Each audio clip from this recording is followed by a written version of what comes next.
안녕하세요. 구해줘피스의 김태균입니다.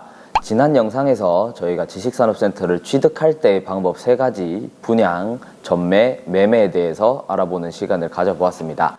오늘은 그 저번 영상에 이어서 각각의 방식을 조금 더 세분화해서 설명드리는 시간을 가져보도록 하겠습니다.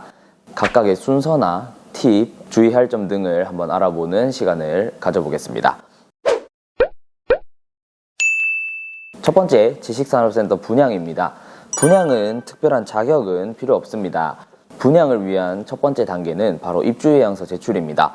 이 입주예약서는 법적인 효력이 있거나 그런 것은 아니지만 아무래도 시행사에서 시장의 수요 조사를 먼저 하기 위해서 받는 자료인데요. 입주예약서는 말 그대로 이 지식산업센터에 입주를 할 의향이 있다는 것을 밝히는 자료가 되겠습니다. 요즘은 인감증명서나 주민등록 등본 혹은 신분증 사본을 같이 제출하는 경우가 많습니다. 두 번째는 청약금이라는 건데요. 청약금은 본계약 시작 전에 분양 공급가의 5%나 혹은 호실당 1,000만 원에서 2,000만 원 정도씩 청약금을 받는 지식산업센터 현장들이 있습니다. 원칙은 입주자 모집 공고 전에는 청약금을 받으면 안 되기 때문에 이 돈은 나중에 원하면 환불이 가능하다는 것이 특징이 되겠습니다. 입주자 모집 공고가 나오고 나서는 그 뒤로 본계약이 시작이 되는데요. 본계약이 시작이 되면 신탁회사 계좌로 보통 입금을 받게 됩니다.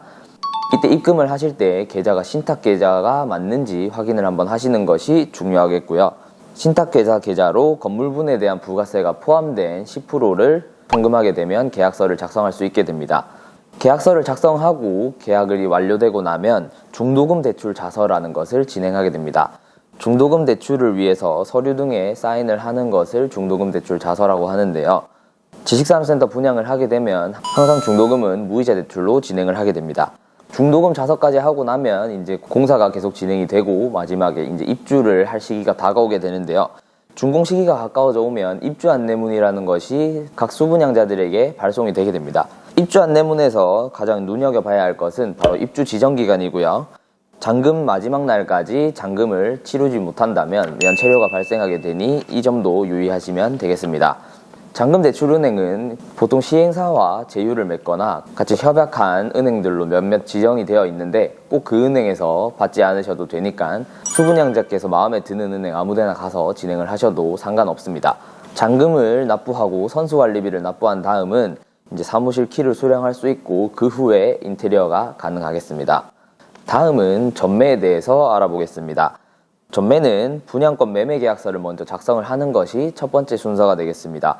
매도인과 매수인이 전매 계약을 체결한 다음 계약금을 주고받고 이 매매 계약서와 분양 계약서 원본을 가지고 관할 구청에 가서 검인을 받는 것이 첫 번째 단계입니다. 준공 이후에는 실거래가 신고도 하셔야 한다는 점 유의하시길 바랍니다. 전매를 진행하는 시점이 중도금 자서 이전이냐 이후냐에 따라서도 나뉘게 되는데요. 중도금 대출 자서 이전에 전매를 하셨다면 중도금 대출 승계를 받을 필요가 없지만 중도금 대출을 진행하고 나서 전매를 하게 된다면 중도금 대출까지 승계를 받아야 합니다. 중도금 대출 승계 시 구비 서류가 각각 현장마다 조금씩 다르고 은행마다 조금씩 차이가 있으니 각 담당자 측에 여쭤보시면 되겠습니다. 중도금 대출 승계까지 마무리가 되고 나면 이제 명의 변경을 시행사가 지정한 명의 변경 일자에 진행을 하면 되는데요. 매도인과 매수인이 두 분 다 참석을 하셔야 됩니다. 분양 홍보관이나 명의 변경 장소를 방문을 하셔서 전매의 최종 절차인 명의 변경에 도장에 날인을 하시면 되겠습니다. 그리고 나서 매도인은 세무서에 방문을 하거나 홈택스로 양도소득세 신고를 하셔야 됩니다. 양도소득이 발생하지 않았더라 하더라도 양도소득 없음으로 양도소득세 신고를 진행하셔야 됩니다. 마지막 매매입니다. 매매에는 되도록 주의할 점에 대해서 집중해서 한번 알아보는 시간을 가져보겠습니다. 매매를 하실 때 가장 먼저 알아봐야 될 것은 임대차 계약이 얼마나 남아있는지와 언제부터 임차했는지입니다. 보통 임대차 계약이 언제까지 남아있는 것은 기본적으로 많이 확인하는 사항이긴 합니다만 오랫동안 사용한 임차인이라면 앞으로도 사용할 가능성이 높다고 판단할 수 있기 때문에 언제부터 임차를 하셨는지도 알아보면 되게 좋을 것 같습니다. 두 번째는 임차인이 개인사업자인지 법인사업자인지 알아보는 것입니다. 임차인이 개인사업자인 것보다 법인사업자인 경우에는 아무래도 법인 주소를 이전 등기할 때도 비용이 들어가고 이사할 때도 조금 더 번거로운 점들이 많기 때문에 법인인 경우가 훨씬 더 오래 사용할 확률이 높아지게 됩니다.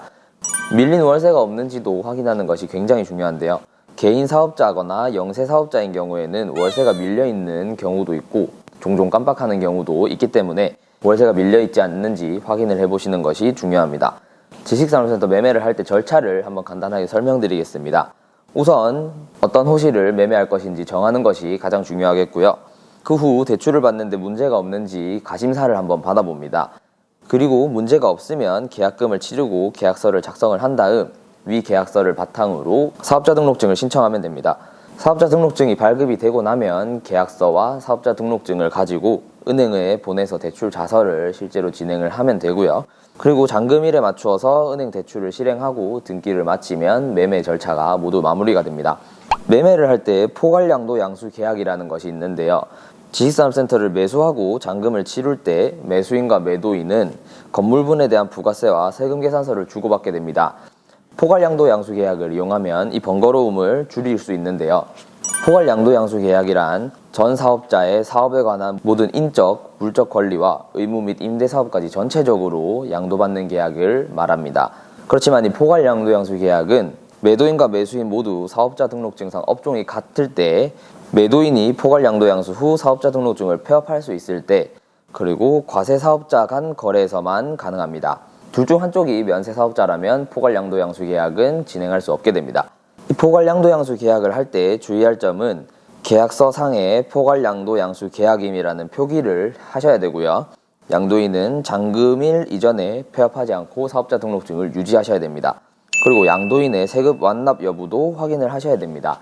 이렇게 주의할 점들을 확인하고 나서 포괄양도양수 계약을 진행하게 되면 아무래도 번거로운 점을 줄일 수 있다는 장점이 있게 됩니다. 이렇게 지식산업센터 분양과 전매, 매매의 각각의 진행 방법과 팁, 그리고 주의사항에 대해서 알아보았습니다.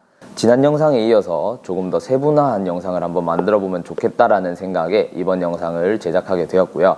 앞으로도 저희 구해줘피스는 더 좋은 정보와 더 구독자분들이 관심을 가질 만한 영상으로 찾아오도록 하겠습니다. 감사합니다. 지금까지 구해줘피스의 김태균이었습니다.